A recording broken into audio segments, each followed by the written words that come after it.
자, 오늘 하나님 우리에게 주시는 말씀 로마서 7장 21절에서 25절 말씀입니다. 로마서 7장 21절에서 25절 말씀입니다.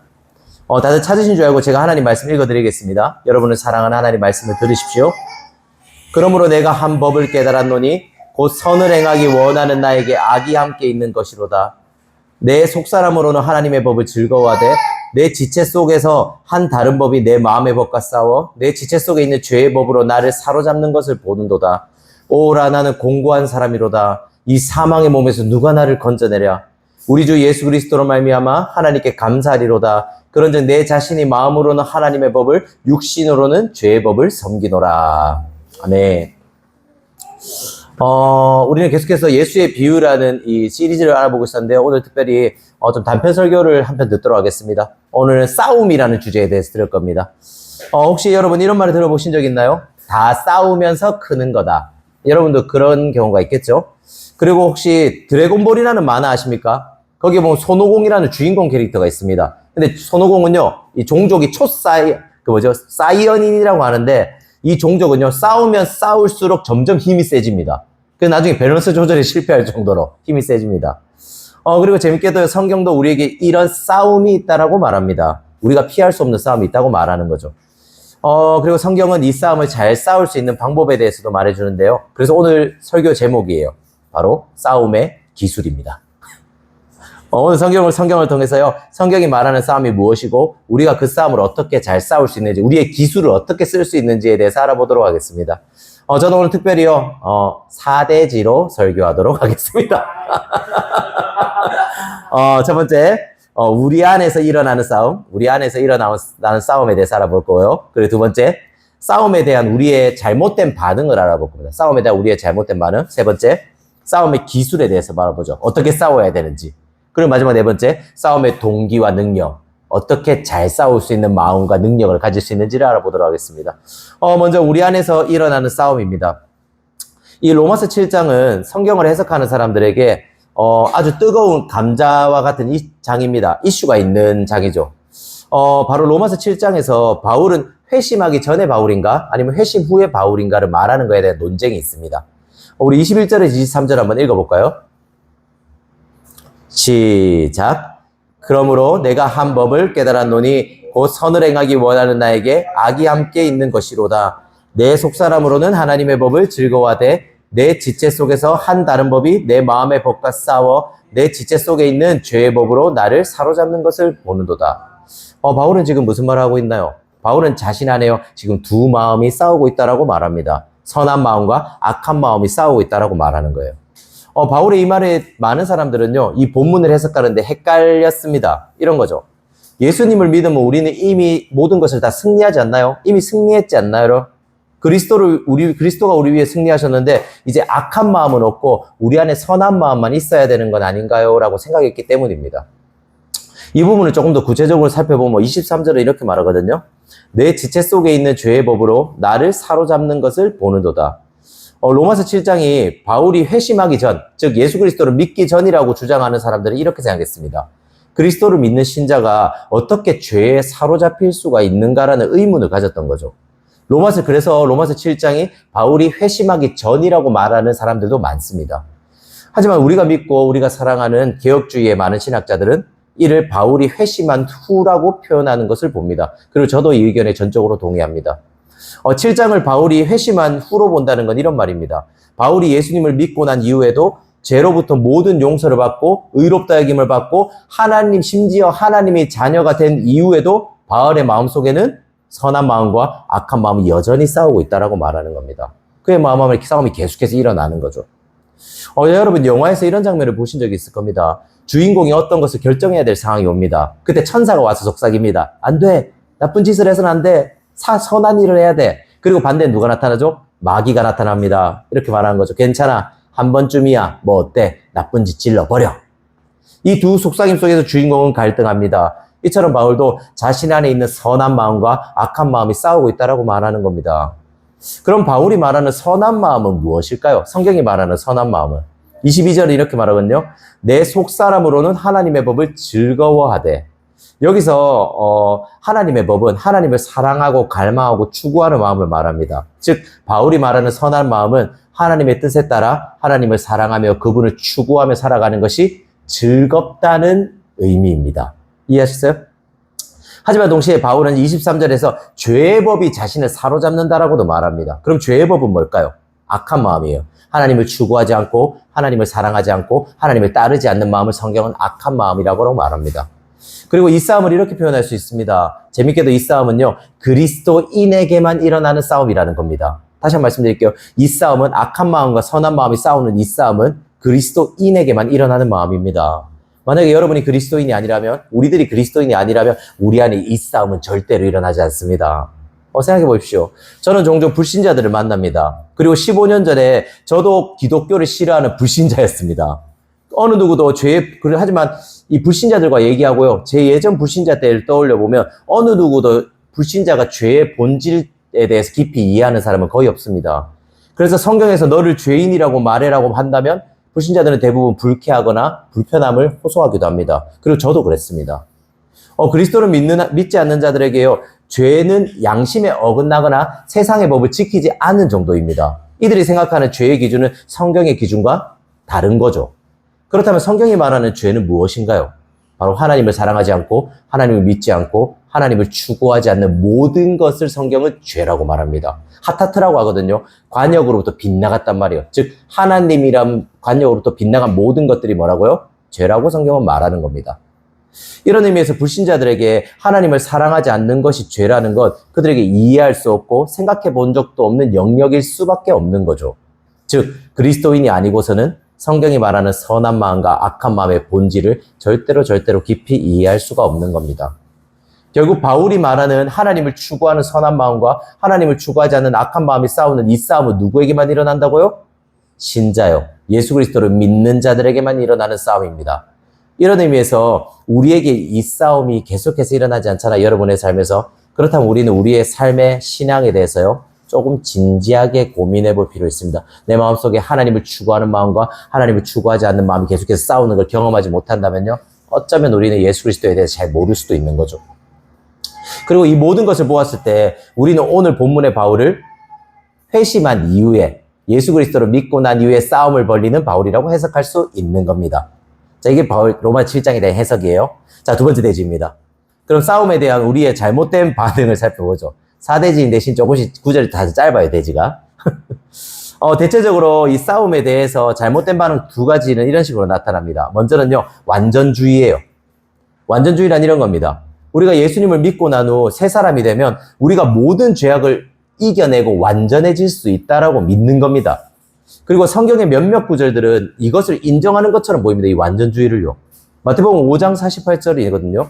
그러므로 하늘에 계신 너희 아버지의 온전하신 것 같이 너희도 온전하라. 그리고 요한일서 3장 6절이요. 그 안에 거하는 자마다, 하나님 안에요, 그 안에 거하는 자마다 범죄하지 아니하나니 범죄하는 자마다 그를 보지 못했고 그를 알지도 못하였느니라. 이 모든 구절을 봤을 때는 누가 봐도 완전주의를 지지하는 것처럼 보입니다. 완전하라, 온전하라, 그리고 하나님을 본 자마다 죄를 짓지 않는다라고 말하니까요. 하지만 이 구절들을 해석할 때 그냥 단순히 이 구절만 떼서 보는 게 아니라요, 성경은요, 전체적인 문맥 안에서 보는 것이 아주 중요합니다. 성경에서 나오는 죄를 범하지 않는다, 온전하다, 완전하다, 승리한다랑 같은 단어는요, 우리에게 하나님이 완벽을 요구하는 게 아닙니다. 너에게 흠이 없어야 된다, 너는 완벽히 깨끗해야 된다라는 걸 요구하는 게 아닙니다. 그럼 뭘 요구할까요? 우리에게 방향성을 요구합니다. 즉 너의 마음속에 하나님을 추구하고 하나님을 사랑하는 마음이라는 방향성을 가지고 있냐라고 묻는 겁니다. 이 같은 완전주의가 성경적이지 않다는 것을 이해를 돕기 위해서요, 제가 한 가지 예를 들어드리겠습니다. 우리는 베드로라는 아주 신실한 예수님의 제자를 알고 있습니다. 그는 예수님과 함께 먹고 자면서 이런 고백을 했습니다. 내가 주와 함께 죽을지언정 주를 부인하지는 않겠어요. 파이팅이 엄청난 친구였어요. 하지만 예수님이 십자가로 향할 때 베드로는 어디 있었죠? 숨어버렸습니다. 그리고 예수님을 3번이나 부인합니다. 실패한 거죠. 하지만 예수님께서 부활하셨을 때 이런 베드로를요, 실패한 베드로를 용서하고 사랑해 주셨습니다. 그리고 결정적으로요, 예수님이 승천하신 이후에 베드로가 뭘 경험했는가 하면 오순절에 성령의 능력을 경험합니다. 성령의 능력을 덧입혀진 거죠. 이후 베드로는 완전히 다른 사람이 되었습니다. 어떤 일이 일어났는지 아세요? 베드로가 설교 한 번을 하거든요. 몇 명의 사람이 예수 그리스도를 믿는지 아십니까? 무려 3,000명의 사람. 무려 3,000명의 사람이 예수님을 믿었습니다. 그리고 그 외에 다양한 사람들 더 많았겠죠. 이처럼 우리가 보기에 베드로는 성령이 임한 뒤에 완전히 다른 사람이 된 것처럼 보입니다. 진짜 죄가 없는 하나님의 사람이 된 것처럼 보이기도 하는 거죠. 그런데 재밌게도 아이러니하게도 성경에는 이런 내용이 기록되어 있습니다. 갈라디아서 2장에 있는데요. 베드로가 저지른 죄악에 대해서 그곳은 기록해 놓았습니다. 그리고 그의 행동에 대해서 이렇게 말해요. 갈라디아서 2장 14절이거든요. 그러므로 나는 그들이 누군가 하면 베드로의 추측이에요. 베드로. 복음의 진리를 따라 바르게 행하지 아니함을 보고 모든 자 앞에서 게바 베드로입니다. 게바에게 이르되 네가 유대인으로서 이방인을 따르고 유대인답게 살지 아니하면 어찌하여 억지로 이방인을 유대인답게 살게 하려 하겠노라. 이게 무슨 말일까요?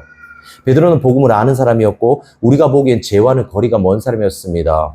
하지만 그는 이방인과 함께 밥을 먹는 자리에서 밥을 먹고 있다가요. 저 멀리 유대인들이 오니까요. 어떻게 했는가 하면 식판을 들고 일어나서 이방인들을 떠나서 유대인이 있는 곳으로 자리를 옮겼습니다. 여러분 이것이 어떤 의미인지 아십니까? 이방인은 자신의 가족이 아니라고 말한 겁니다. 유대인들을 보십시오. 유대인들 보세요. 유대인들이 보고 있으니까 말한 거죠. 아니요. 나는 이런 이방인들과 어울리지 않는 사람입니다. 이들은 나의 가족이 아니에요. 라고 베드로는 말한 거예요. 복음은 유대인이든 이방인이든 모두 하나님의 가족이라고 말합니다. 그래서 그들은 가족이라는 의미에서 함께 식사를 했던 겁니다. 그런데 예수님을 실제로 경험한 그 베드로가 무려 3,000명의 사람들을 한순간에 회심시킨 그 뛰어나고 성령 충만했던 베드로가 지금 뭐라고 있는 거죠? 죄를 짓고 있습니다. 복음의 진리를 따라 바르게 행하지 않고 있습니다. 바로 머리로는 복음을 알지만 삶으로는 어떻게 하는 거죠? 복음을 살아내지 못하고 있는 거죠. 그리고 바울은 사탄을 책망하듯이요, 베드로를 책망합니다. 더 나아가서 이 사실을 바울은 후대들에게 보라는 듯이요, 갈라디아서라는 성경을 통해서요, 이걸 기록해 놓았습니다. 자, 그럼 왜 바울은 이런 사실들을 기록해 놓은 걸까요? 이유는 두 가지입니다. 하나는요, 성경을 읽는 우리가요, 이렇게 하지 않길 바랬던 겁니다. 성경을 읽는 우리가 복음대로 살지 않기를 바랬던 겁니다. 그리고 또 하나는 예수님의 수제자인 베드로도 그 뛰어나고 그 죄가 없어 보이고 완전주의처럼 보인 베드로도 어떻게 한다고요? 결국 실패할 수 있음을, 무너질 수 있음을 보여주는 겁니다. 우리 모두 다 알다시피 베드로는 진짜 하나님을 사랑했습니다. 그리고 실제로 베드로는 나중에 순교까지 합니다. 전승에 따르면 어떻게 순교했는가 하면요, 나 같은 놈이 예수님과 같은 모습으로 십자가에 죽을 수 없다고 십자가에 거꾸로 매달렸습니다. 머리가 밑으로 가게요. 그는 하나님을 향해서 선한 마음과 열심을 가지고 있었습니다. 하지만 동시에 그 선한 마음과 함께 뭘 가지고 있었죠? 악한 마음도 가지고 있었습니다. 결국 베드로는 선한 마음과 악한 마음이 자기 안에서 싸우고 있었던 겁니다. 그리고 이런 베드로를 책망한 바울도 오늘 본문에서 뭐라고 말하고 있죠?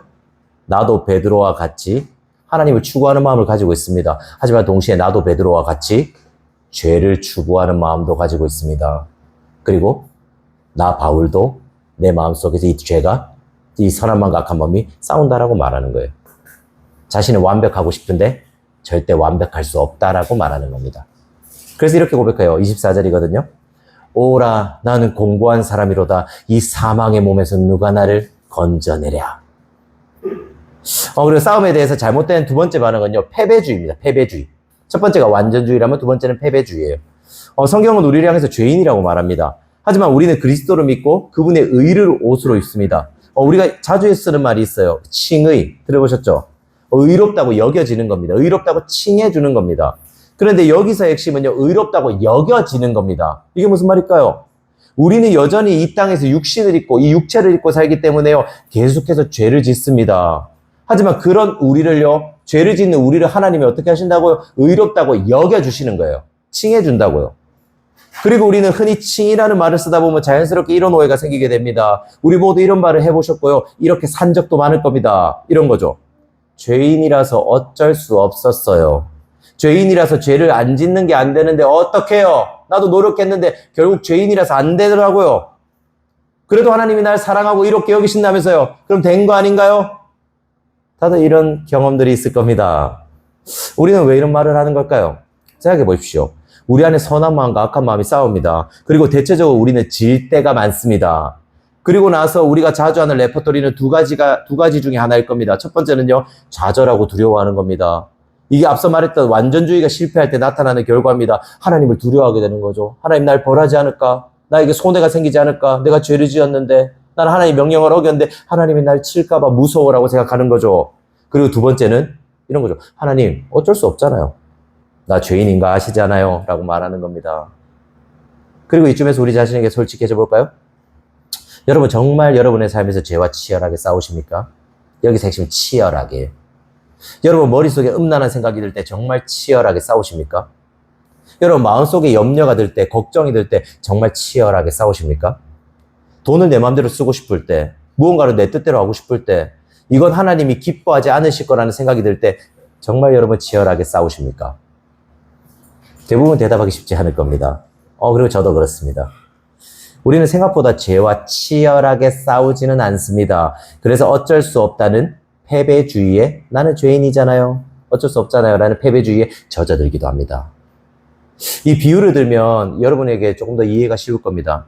여러분 가을이 되면 대기가 많이 건조해집니다. 건조할 때 자주 일어나는 게 뭐죠 여러분? 그죠. 피부 땡김, 피부 갈라짐. 그런 것보다는 이제 산불이죠, 산불. 성경이 말하는 죄는 산불과 같은 위력을 가집니다. 산불이 번지는 속도가 어마어마하듯이 죄의 지배력은 우리의 상상을 초월합니다. 그런데 우리는 우리의 삶에서 무엇으로 이 산불을 끄려고 하는지 아십니까? 유누서우의 물총을 가져와서 끄는 겁니다. 집에 있는 물 한 바가지를 벗어 산불을 끌려고 하는 겁니다. 끌 수 있을까요? 없을까요? 절대로 끌 수 없지요. 이때 우리는 그거 끌 수 없다는 걸 깨달을 때 어떻게 할까요? 도망치는 겁니다. 포기하는 거죠. 산불을 끌 수 없다고 느낄 때 우리는 그 싸움을 포기해버립니다. 물총 들고 말이죠. 우리는 죄를 늘 이런 식으로 대합니다. 죄와 싸우다가 산불까지 번지는 죄에게 자신이 이길 수 없다는 걸 깨닫습니다. 그리고 물총과 바가지로 나름대로 꺼보려고 노력하다가 결국 도망치는 거죠. 죄를 짓는 겁니다. 그런데 재밌는 게 뭔지 아십니까? 이 부분을 잘 들어보세요. 이 싸움을요, 이 물총으로라도 싸우고 있다가 이 물총을 벗어던지고 도망치는 순간, 포기하는 순간 의외로 마음은 편안해집니다. 죄와 싸울 때는 모든 것이 괴롭고 아프고 힘들었습니다. 하지만 포기하고 나니까요, 오히려 죄책감도 느껴지지 않고 편안하고 좋습니다. 이것이 우리가 죄와 싸우는 능력을 잃어버릴 때 점차적으로 나타나는 증상입니다. 처음에는 물총으로 싸우다가 그 다음 도망치고 결국엔 그냥 포기하고 죄를 짓는 자신을 합리화하고 내버려두는 과정까지 가는 겁니다. 하나님과 점점 멀어지는 거죠. 그렇지 않나요? 이처럼 우리는 나는 죄인이니까 내 안에 죄의 세력들을 이길 수 없다고 생각합니다. 죄에게 패배하는 건 어찌 보면 당연한 결과처럼 여깁니다. 이게 바로 패배주의에 빠진다는 것의 의미입니다. 오늘 본문에서 바울은 싸움에 대해 잘못된 반응을 보이는 우리에게 위로와 권면을 동시에 줍니다. 이런 거죠. 오늘 본문은 완전주의를 추구하고 있는 그리스도인들에게 말합니다. 여기서 완전주의를 추구하고 있다면 들으십시오. 그리스도인의 표징은 완전함이 아닙니다. 오히려 믿음으로 이 싸움을 계속 싸워가는 겁니다. 당신의 마음속에 이 싸움이 일어나고 있다면 당신은 그리스도인이라고 성경은 말하는 겁니다.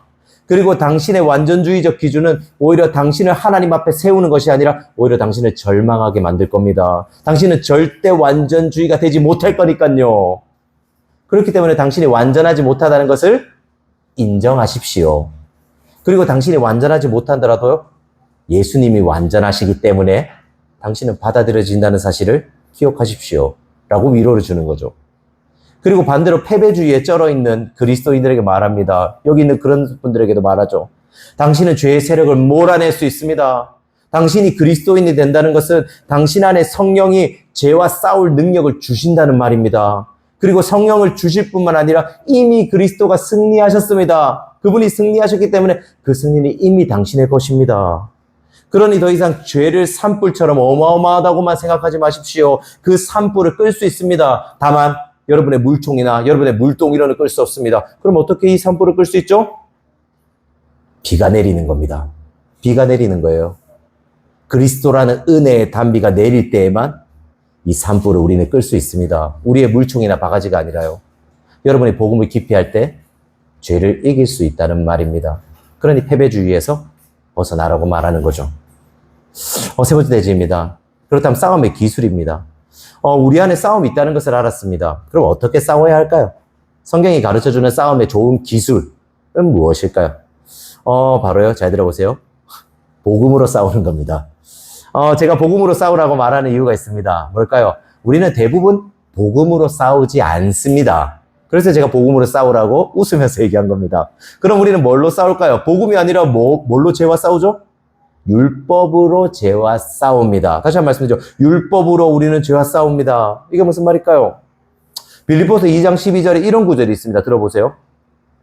그러므로 나를 사랑하는 자들아, 너희가 나 있을 때뿐 아니라 더욱 지금 나 없을 때에도, 여기서 잘 들어봐요, 항상 복종하여 두렵고 떨림으로 너희 구원을 이루라.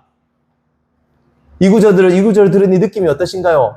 많은 그리스도인들은 이 구절을 들으면서요, 두려워하고 오해하기도 하는 구절입니다. 성경은 말합니다. 항상 복종하여 두렵고 떨림으로 네 구원을 이루라고요. 이게 무슨 말일까요? 네가 하나님 앞에서 잘해서 뭔가 완벽하게 해서 구원을 이루라. 네가 완성해야 되라는 말처럼 들립니다. 하나님이 잘한 게 아니라는 거죠. 네가 잘해야지 구원받는다. 네가 잘해야지 예쁨 받는다. 네가 잘해야지 인정받고 하나님께 받아들여질 수 있다라고 말하는 겁니다. 이게 율법으로 싸운다는 것의 의미예요. 그런 의미에서 세상도 여러분에게 율법을 요구하는 겁니다. 뭘 요구하죠? 공부 잘하면 인정해줄게. 돈 많이 벌면 너 사랑받게 해줄게. 너 괜찮은 사람이 되고 스펙을 잘 쌓으면 우리 회사에 취직시켜줄게. 그리고 네 노후 보장해줄게. 세상이 우리한테 뭘 요구하죠? 율법을 요구합니다. 하지만 우리는 성경도 이런 식으로 생각하는 거죠. 율법을 통해 우리의 구원을 이루라고 말하는 식으로 생각하는 겁니다. 그리고 만약에 성경을 이 구절만 읽는다면요, 우리는 우리의 노력과 수고와 애씀으로 구원을 이루어야 된다는 압박을 늘 받을 겁니다. 앞서 말했듯이요, 완전주의에 빠지거나 반대로 패배주의에 빠질 수밖에 없는 겁니다. 하지만 성경은 율법만은 말하지 않습니다. 율법을 말하기 전에요, 항상 말하는 게 있습니다. 여러분 성경을 읽을 때 이걸 꼭 발견하셔야 됩니다. 빌립보서 2장, 아까는 2장 12절이었잖아요. 13절은 이렇게 말합니다. 들어보십시오. 너희 안에서 행하시는 이는 하나님이시니 자기의 기쁘신 뜻을 위하여 너희에게 소원을 두고 행하게 하시나니. 제가 12절 13절 이어서 읽어드릴게요. 들어보세요. 항상 복종하여 두렵고 떨림으로 너희 구원을 이루라. 율법처럼 들리죠? 하지만 13절이 이렇게 말하죠. 너희 안에서 행하시는 이는 하나님이시니 자식의 기쁘신 뜻을 위하여 너희에게 소원을 두고 행하게 하시나니. 이게 무슨 말이죠? 네가 은혜로 구원을 받았다는 겁니다. 하나님이 네 안에서 일한다고 말하는 거예요. 네가 일하는 게 아니고 하나님이 일하고 있다고요. 즉 네가 싸우는 게 아니라 복음으로 싸우는 거라고 말하는 겁니다. 이해하시겠습니까? 성경이 단순히 율법만을 말하지 않습니다. 율법으로 우리의 목을 조이면서요, 잘 살아야 돼. 너 그래야지 구원 얻을 수 있으라고 말하지 않습니다. 늘 율법 이전에 복음을 말해줍니다. 이런 거죠. 넌 이미 사랑받고 있단다. 예람아, 넌 이미 완벽하게 사랑받고 있단다. 그러니 이렇게 살아라. 태경아, 넌 이미 하나님께 완벽하게 칭찬 듣고 있단다. 그러니 이렇게 살아라. 세훈아, 넌 하나님 앞에서 의로운 존재란다. 그러니 이렇게 살아라. 이렇게 성경은 말하는 겁니다. 그리고 율법으로 싸우는 것과 복음으로 싸우는 것의 차이를 제가 설명해 드릴게요. 이거 여러분의 삶에 적용하기 좋을 겁니다. 보십시오. 만약에 내가 음란물 중독이라는 죄에 빠졌다라고 예를 들어 봅시다. 그리고 음란물을 보고 싶다는 마음이 계속 들기 시작하는 거예요. 이때 우리 안에 악한 마음과 선한 마음이 싸우기 시작합니다. 이때 성경이 이렇게 말하는 거예요. 죄를 짓지 마라. 순종하면 너는 살 것이고 어긴다면 너는 죽을 거야. 성경이 우리에게 이렇게 말한다고 봅시다. 율법으로 싸우는 사람은 이 명령을 어떻게 받아들일까요? 이 명령을 듣고 두려움에 떨 겁니다. 내가 이 명령을 지키지 못하면 죽을지 몰라. 그래서 음란물을 끊기 위해서 온갖 방법을 다 쓸 겁니다. 왜죠? 이걸 지키지 못하면 난 죽을 거거든요. 난 손해가 있을 거거든요. 하나님 나를 미워할 수도 있단 말이에요. 그렇기 때문에 음란물을 끊기 위해서 인터넷 선도 끊고 휴대폰 데이트를 없애기도 하고 음란과 관련된 모든 자료들을 삭제하기도 합니다. 그리고 이거 제가 한 일이기도 했죠. 그리고 끊임없이 자기를 쳐서 복종시켜요. 두렵고 떨림으로 구원을 이뤄야 돼. 그리고 또 결국 어떻게 할까요? 야동을 본단 말이에요. 그럼 어떻게 될까요? 패배주의. 아, 난 쓰레기야. 난 진짜 인간 말종이야. 난 사랑받을 자격이 없어. 이렇게 되는 거죠. 그럼에도 이 사람은요, 이렇게 했음에도 또 음란물을 볼 겁니다. 계속해서 반복하는 거죠. 그렇게 점점 하나님의 사랑으로부터 멀어져 가는 겁니다. 그럼 반대로 복음으로 싸우는 사람은 어떻게 할까요? 바로 자신이 받은 은혜를 기억합니다. 자신의 정체성을 기억하는 거예요. 자신을 위해 예수 그리스도가 어떤 일을 했는지를 계속해서 떠올리는 거죠. 즉 예수님을 계속해서 기억합니다. 이게 핵심이에요. 이런 거죠. 맞아. 불순종하면 난 죽을 수밖에 없어. 성경의 말씀이 맞아. 그리고 난 오늘도 불순종할지도 몰라. 난 음란물을 볼지도 모르지. 하지만 그리스도가 날 위해 죽으셨어. 그분이 날 위해 모든 일을 순종했음에도 나의 불순종 때문에 그분이 죽으셨어. 그리고 나는 사랑받게 되었지. 내 죄는 이미 십자가에 못 박혔어. 나는 이미 자유해. 이런 은혜를 바탕으로 성경이 말하는 율법을 계속해서 대하는 겁니다. 그리고 더 이상 벌을 받을까봐 음란물을 보지 않는 게 아닙니다. 이때는 하나님께 사랑받지 못할까봐 내가 나를 쳐서 복종시키는 게 아닙니다. 어떻게 할까요, 그럼? 오히려 하나님께 이미 사랑받았기 때문에 음란물을 보지 않으려고 치열하게 싸우는 겁니다. 이런 생각으로 싸우는 거예요. 하나님이 음란물을 보는 나의 죄를 위해 죽으셨어. 내가 음란물을 볼 때 하나님이 얼마나 슬퍼하실까? 하나님이 날 위해 죽으실 정도로 날 사랑하시는데 이 음란이 하나님을 얼마나 슬프게 만들까? 괴롭게 만들까? 난 죄를 짓지 않을 거야. 난 사랑하는 하나님의 마음을 아프게 하고 싶지 않아. 난 이 죄와 싸울 거야. 좀 되는 거죠. 자, 퀴즈. 그럼에도 음란물을 다시 볼까요? 안 볼까요? 다시 볼지도 모릅니다. 대부분은 보겠죠. 복음으로 싸움에도 율법을 온전히 지키지 못할지도 모릅니다. 그리고 이때만 넘어질 때마다 자신에게 실망할지도 모릅니다. 하지만 완전히 좌절하거나 완전히 포기하지는 않습니다. 넘어져도 다시 일어납니다. 다시 일어나서 또 하나님의 율법을 지키기 위해서 나아갑니다. 왜죠? 어떻게 이렇게 할 수 있나요? 내가 실패해도 내가 버림받지 않는다는 걸 알기 때문입니다. 내가 실패해도 하나님이 나를 보는 사랑의 눈빛이 조금도 줄어들지 않는다는 걸 아는 겁니다. 내가 실패해도 나를 향한 하나님의 의로우심은 전혀 변함이 없다는 걸 알고 있기 때문입니다. 아무리 많은 실패를 한다 할지라도요, 그분은 날 향해 또 손을 내미십니다. 인곤아, 일어나라. 괜찮다. 내가 널 이미 용서했다. 다시 싸우자. 그렇게 7번 넘어져도 8번 일어나서 또 싸우는 거죠. 두려워서 싸우는 게 아닙니다. 왜 싸우죠? 사랑받고 있기 때문에 싸우는 겁니다. 사랑받고 있기 때문에 또 맞서는 겁니다. 죄와. 이것이 복음으로 죄와 싸운다는 것의 의미입니다. 성경이 말하는 최고의 싸움 기술이죠. 그럼 마지막입니다. 그럼 싸울 수 있는 동기와 동력은 동기와 능력은 무엇일까요? 우리는 여태껏 우리 안에 죄와의 치열한 싸움이 있다는 것과 싸움에 대한 잘못된 반응과 더 나아가 싸움의 기술까지 알아보았습니다. 우리는 어떤 의미에서 싸움의 모든 부분을 다 보았습니다. 그럼 물어보죠. 그럼에도 저와 여러분은 이 죄와의 싸움에서 늘 승리하나요? 모든 걸 알매도 불구하고? 그렇지 않을 겁니다. 대부분 이렇게 고백하겠죠. 오라, 나는 공고한 사람이로다. 이 사망의 몸에서 누가 나를 건져내랴. 그렇지 않습니까? 이걸 암송하십시오, 여러분. 우리가 스스로에게 솔직하자면 우리가 복음을 알고 있고 복음으로 죄와 치열하게 싸움을 하고 있다는 사실은 있지만 실제로는 승리할 때보다 패배할 때가 많다는 사실을 알고 있을 겁니다. 이건 저만 그런 건 아닐 거예요. 우리는 복음을 어느 정도 알기 때문에 복음을 우리의 싸움에 어느 정도는 적용할 줄 압니다. 죄를 지었어. 어떻게 해야 돼? 맞아. 그래도 하나님이 날 사랑하시는 거 변함없어. 다시 일어나보자. 이렇게 하는 거죠. 하지만 계속되는 전쟁과 그 패배 앞에서요, 우리는 생각보다 빠르게 복음을 잊어버립니다. 이게 죄인의 특징이에요. 또 죄를 지었어. 어제 지은 죄를 오늘 또 지었어. 내일도 지으면 어떡하지? 나는 또 실패했어.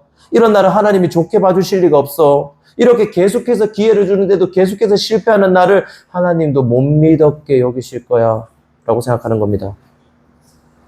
하지만 성경은 이렇게 죄와 치열하게 싸우고 실패하고 실패를 반복하는 우리에게요, 끝까지 싸울 수 있는 동기와 능력을 제공해 줍니다. 끝까지 싸울 수 있는 능력과 동기가 뭔지 아십니까?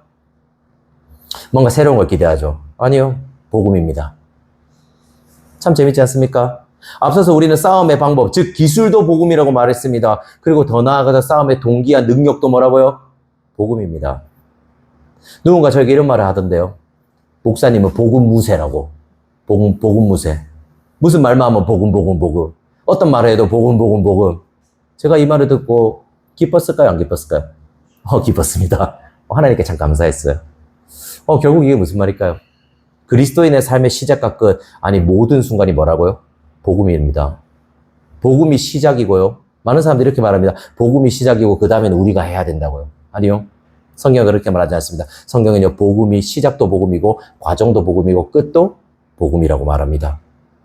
그리스도인의 삶에 복음이 아닌 순간은 단 한 순간도 없다라고 성경은 말합니다. 여러분, 그렇다면 복음이 무엇인가요? 예수 그리스도가 우리를 위해서 하신 일입니다. 예수 그리스도가 우리를 위해서 하신 일, 우리가 한 게 아니라 예수 그리스도가 하신 일이요. 마지막으로 이 얘기가 되게 중요한데 잘 들어보십시오. 혹시 전쟁 용어인 D-Day와 V-Day를 아십니까? D-Day 우리 많이 쓰잖아요. 그게 전쟁 용어거든요, 원래.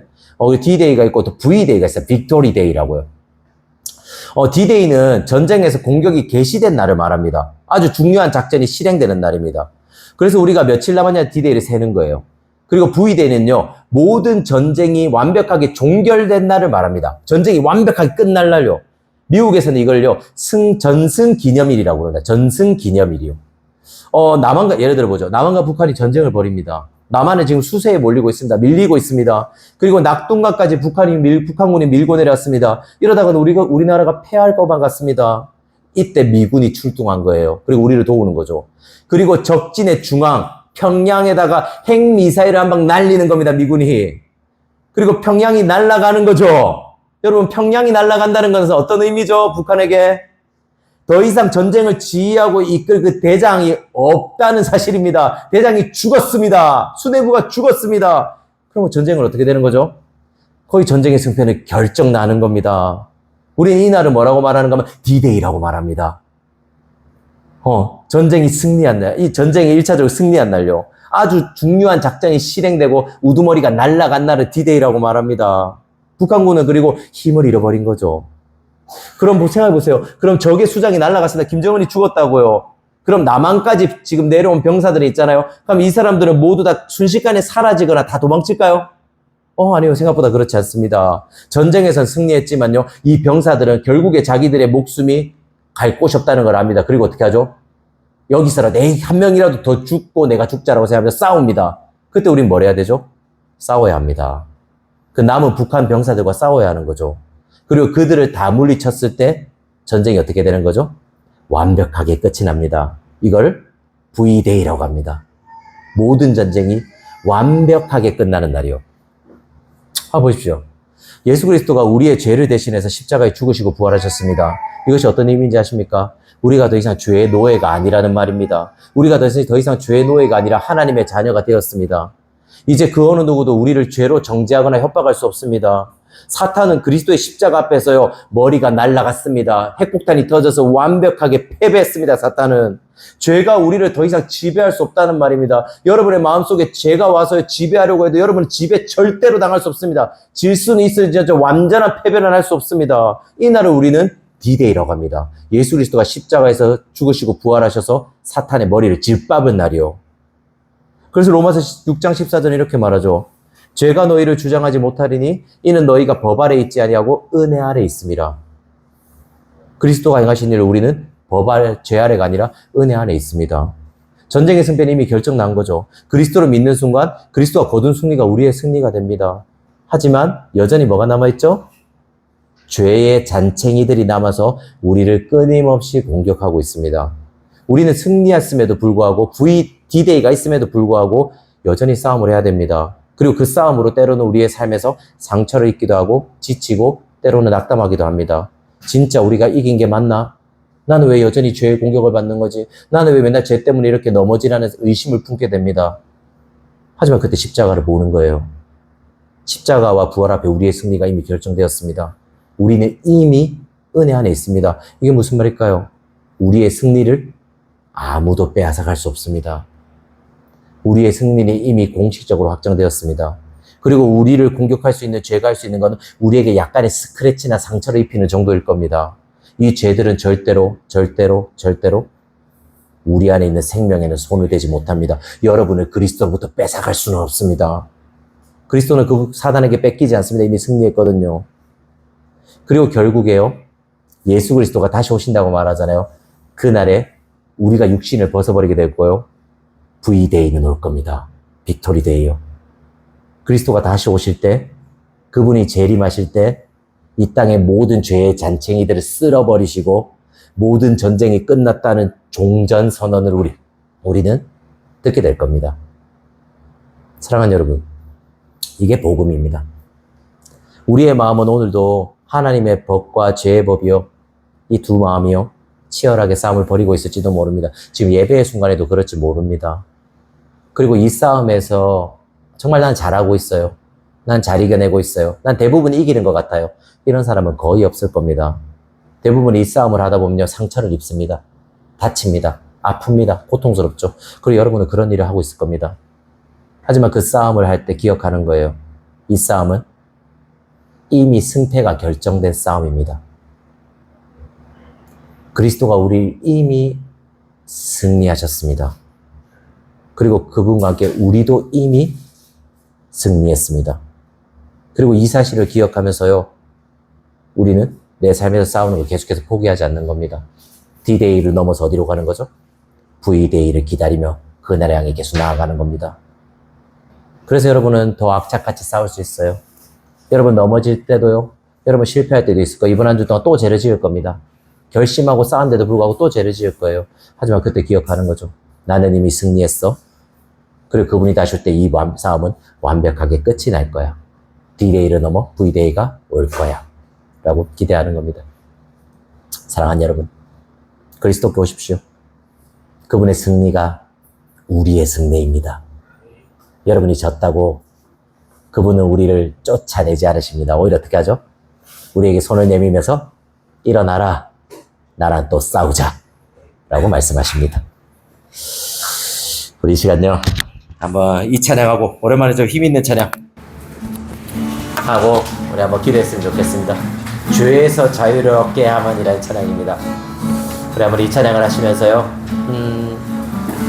우리 안에 있는 그 치열한 싸움 가운데 결국 그리스도가 승리하셨다는 사실, 그리고 그 사실을 믿으면서 나는 7번 넘어지더라도 8번 일어나서 완전한 승리를 쟁취할 거야, V-Day를 향해서 갈 거야 라고 고백하는 저와 여러분이 되었으면 좋겠습니다. 우리 한번 찬양하며 나아갈까요?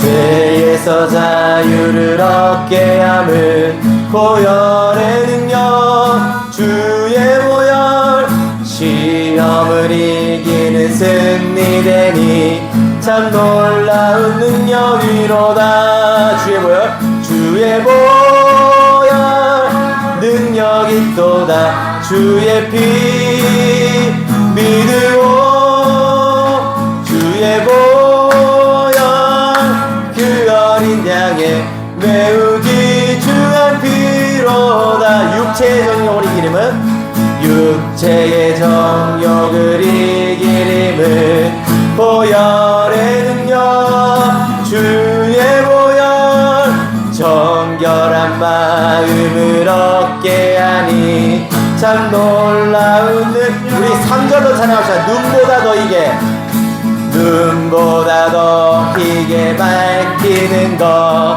보혈의 능력, 주의 보혈, 부정한 모든 것 밝히시니 참 놀라운 능력. 고백할 주의 보혈, 주의 보혈,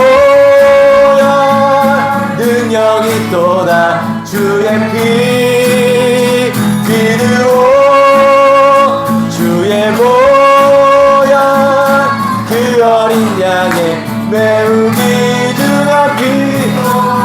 우리 4절 구주의 복음을, 구주의 복음,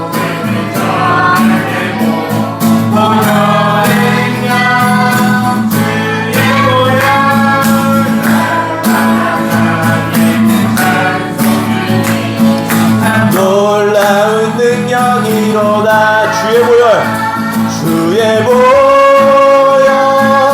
능력이 또다. 주의 피 믿으오, 주의 보혈, 그 어린 양의 매우 귀중한 피.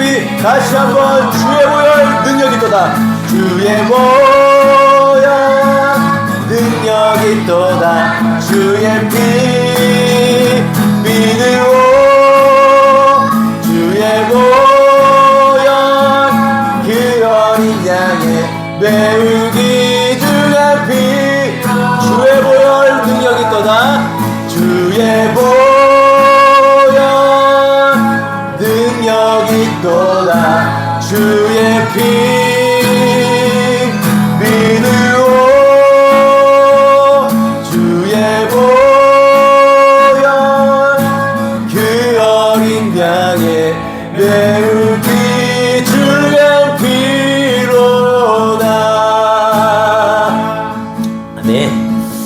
우리 한번 기도합시다. 한번 기도할 때요. 하나님,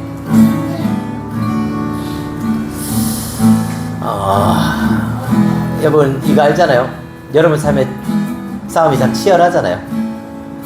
여러분 아실 거예요. 내 안에 얼마나 선한 마음도 있는데 악한 마음도 있다는 걸. 그리고 그것도 알죠. 대부분 악한 마음에 이길 때가 많잖아요. 그때 우리는 이런 식으로 반응하잖아요. 완전주의에 빠지는 거죠. 나는 죄를 이겨내야 돼. 내가 해내야 돼. 그리고 반대로 근데 이렇게 돼요. 패배주의요. 난 실패했어. 난 어차피 죄인이라서 어쩔 수 없나 봐. 난 이길 수 없어. 그런 놈이 하나님 말하는 거예요. 복음을 기억하라고. 그리스도를 기억하라고. 그분이 너를 위해 이미 D-Day를 이루셨다고 말합니다. 이미 승리했다고 말하는 거예요. 그리고 너와 함께 V-Day로 나아갈 거라고 말합니다. 여러분 각자 싸우는 영역들이 있을 거예요. 어떤 사람들은 마음과 싸울 겁니다. 어떤 사람들은 욕심과 싸울 거예요. 어떤 사람들은 염려와 걱정과 싸울 겁니다. 그리고 어떤 사람들은 누군가를 사랑하지 못하는 마음과 싸울 거예요. 그리고 또 누군가를 음란과 싸우는 사람도 있을 겁니다. 여러분 기억하십시오. 이 모든 싸움을 이미 그리스도가 승리하셨습니다. 그래서 이 시간 기도할 때요. 하나님, 당신을 의지해서 오늘도 싸우길 원합니다. 오늘도 당신을 의지해서 나는 이 싸움을 또 한 주간 살아내길 원합니다. 오늘도 그리스도가 이루신 승리를 의지해서 나는 이번 한 주도 또 치열한 싸움에서 승리하기 원한다라고요. 하나님 그런 승리를 맛보고 결국 나에게 V-Day를 기대하게 해달라고요. 이 시간 우리 한번 간절히 또 기도하며 나갑시다. 하나님 아버지, 이 시간 우리가 또 기도하면서 나아갑니다. 하나님, 우리 가운데 하나님이 행하신 일, 그리스도가 행하신 일을 바라보기 원합니다. 여전히 우리는 우리가 싸워야 되는 강박에 시달리고 있습니다. 우리는 여전히 우리가 해내야 되고 우리가 완성해야 되고 우리가 완전해야 된다는 그런 압박 속에 살아가고 있습니다. 그리고 때로는 그것들 때문에 우리는 좌절하고 나는 죄인이니까 어쩔 수 없잖아 패배주의에 빠지기도 합니다. 하지만 우리는 이제는 복음으로 싸우길 원합니다. 더 이상 율법으로 싸우는 것이 아니라 우리는 이제는 복음으로 싸우길 원합니다. 하나님 그 복음으로 싸우고 예수 그리스도를 기억하며 그분이 이루신 승리를 기억하기 원합니다. 여기 있는 모두 다 절대 치열하게 싸우지 않는 사람은 없을 겁니다. 모두 다 마음에 갈등을 하고 모두 다 하나님의 사랑을 기억하며 싸우길 원하고 있습니다. 하나님 그 주의 보혈의 능력이 있다는 걸 기억할 수 있게 도와주십시오. 우리에게 죄에서 자유롭게 하는 그 이미 그리스도의 보혈에 그리스도가 이루신 승리에 있다는 걸 기억할 수 있게 도와주십시오. 하나님 우리 가운데 당신의 행하신 승리를 기억하며 나아갑니다. 당신의 행하신 승리를 기억하면서 이번 한 주도 싸우길 원합니다. 하나님 우리 가운데 이 싸움에 승리할 수 있게 도와주십시오. 그리스도로 이미 승리했다는 걸 기억하며 남은 싸움을 또 싸워낼 수 있게 도와주십시오. 이 사탄은 우리의 마음을 절대로 빼앗을 수 없습니다. 사탄은 우리에게서 그리스도를 절대로 빼앗을 수 없습니다. 나는 이 영적 전쟁을 치열하게 선포하며 나아갑니다. 나는 그리스도로 말미암아 이 전쟁을 선포하며 나아가오니 나에게 그리스도로 말미암아 승리를 허락하여 주시옵고 그리스도로 모든 기쁨의 승리를 내가 확신하고 기뻐하며 V-Day를 말할 수 있게 도와주십시오. 우리 안에 있는 싸움을 더 완전히 바라면서 나아갑니다. 우리 안에 싸움을 더 다시 싸워낼 수 있는 능력과 동기를 우리 안에서 그리스도에게서 발견하며 나아갑니다. 하나님 우리 가운데 은혜를 보여주시옵고 우리 가운데 이 싸움을 계속할 수 있는 은혜를 허락하여 주십시오. 하나님 아버지 감사합니다. 우리는 치열한 싸움 가운데 늘 율법적으로 싸울 때가 많았습니다. 내가 뭔가를 이뤄내야 되고 그러다가 그것에 실패하면 또 패배주의에 절어서 나는 죄인이니까 어쩔 수 없잖아라는 말을 자주 늘어놓았습니다. 하지만 하나님 이제는 더 이상 우리가 율법이 아니라 복음으로 그 죄들과 싸우기 원합니다. 그리스도가 이미 행하신 일, 그리스도가 이미 이뤄내신 그 십자가와 부활의 승리로 난 이제 싸우길 원합니다. 우리는 그리고 죄는 아무리 우리를 괴롭혀도 결국 우리를 그리스도로부터 빼앗아 갈 수 없습니다. 그리스도가 우리에게 주신 기쁨과 소망을 우리에게서 빼앗아 갈 수 없습니다. 하나님, 그래서 나는 계속해서 죄와 싸울 겁니다. 그리고 하나님 우리가 그런 죄와 싸울 수 있는 능력과 동기인 그리스도로 날마다 바라볼 수 있게 도와주십시오. 그래서 결국 우리의 싸움에서 날마다 승리하며 결국 V-Day를 기다리는 우리 누리는 성도들 될 수 있게 날마다 그리스도를 볼 수 있는 은혜를 허락하여 주십시오. 이 모든 말씀 예수님의 이름으로 기도드렸습니다. 아멘. 이제는 주 예수 그리스도의 은혜와 하나님 아버지의 값없는 사랑과 성령님의 감화 감동과 교통하심이 이곳에서 그리스도의 승리를 의지하고 믿으며 우리 안에 있는 죄와 싸우길 원하는 누리는 교회 성도 머리 위에 이제부터 영원히 함께 있을지어다.